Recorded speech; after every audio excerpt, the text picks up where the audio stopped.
তো বন্ধুরা খুব সুন্দর করে উঠে আসতেছে একদম।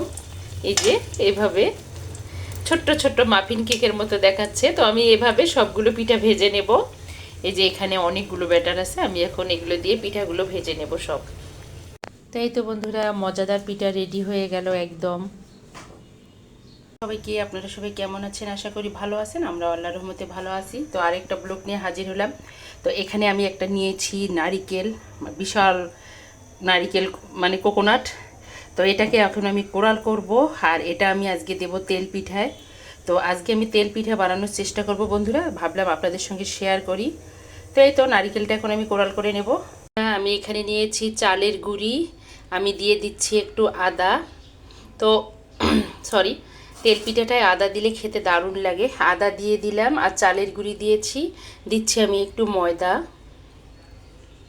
বেশি না, অল্প। তো যে কোনো মিষ্টি জিনিসে লবণটা দিলে তার স্বাদ দ্বিগুণ হয়। আমি একটু দিয়ে দিচ্ছি লবণ হালকা। আর এখানে আমি নিয়েছি গুড় আর নারিকেল কোরাল করে নিয়েছি, এগুলো এখন দিয়ে দেব। তো নারিকেল আমি 1 কাপ পরিমাণ নিয়েছি, আপনারা চাইলে আপনাদের পরিমাণ মতো নিতে পারেন। তো আমি এখানে নিয়েছি কুসুম গরম পানিটা, আমি এখন দেব, দিয়ে ভালো করে মিক্স করে নেব। আমি এভাবে মিক্স করে নিয়েছি। আর এখানে ফেটিয়ে নিয়েছি দুটো ডিম দুটো আমি দিয়ে দিচ্ছি। দিয়ে এটাকে ভালো করে আরও মিক্স করে নেব, নিয়ে আমি ভেজে নেব।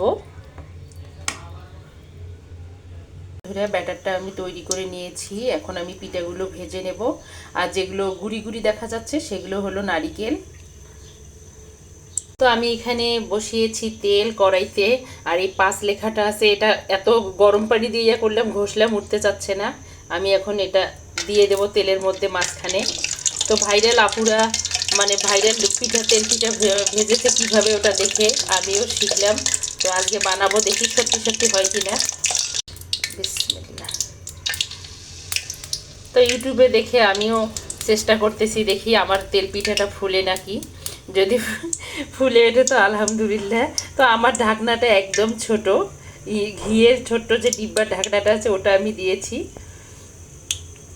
তো সরাসরি আপনাদেরকে আমি দেখাচ্ছি সত্যি সত্যি পিঠাটা ফুলে উঠবে নাকি। মাশাল্লাহ মাশাল্লাহ, পিঠাটা খুব সুন্দরভাবে ফুলে উঠেছে।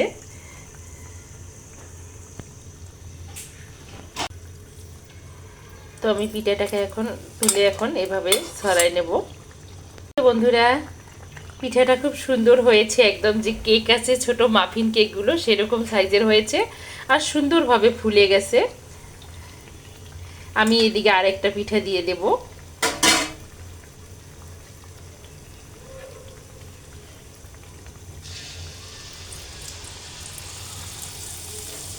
বন্ধুরা এটাই আমার লাস্ট পিঠা, সবগুলো পিঠা ভাজা হয়ে গেছে। মাশাআল্লাহ খুব সুন্দর হয়েছে, একদম মাফিন কেকের মতো। তাই এই তো পিঠাগুলো একদম মজার হয়েছে খেতে, একদম মাফিন কেকের মতো হয়েছে তুলতুলে।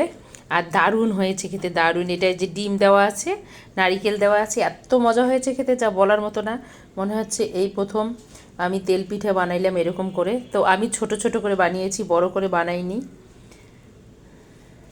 শিক্ষার কোনো বয়স নাই। আমি এতদিন যতগুলো পিঠা বানাইছি একটা পিঠাও আমার এরকম হয়নি। খুব সুন্দর হয়েছে, একদম কেকের মতো আর নরম তুলতুলে। তাই তো বন্ধুরা, আমার এই ভিডিওটা যদি দেখতে দেখতে কোনো বন্ধুর ভালো লেগে থাকে প্লিজ আমার চ্যানেলকে সাবস্ক্রাইব করবেন, অনার্স মমের সঙ্গে থাকবেন, লাইক কমেন্ট শেয়ার করবেন। আর সকল বন্ধুদের জন্য শুভকামনা, সবাই ভালো থাকবেন, সুস্থ থাকবেন এই দোয়া করি। আমাদের জন্য দোয়া করবেন, আমরা যেন ভালো থাকি, সুস্থ থাকি। আজকে এ পর্যন্ত। আল্লাহ হাফেজ, আসসালামু আলাইকুম।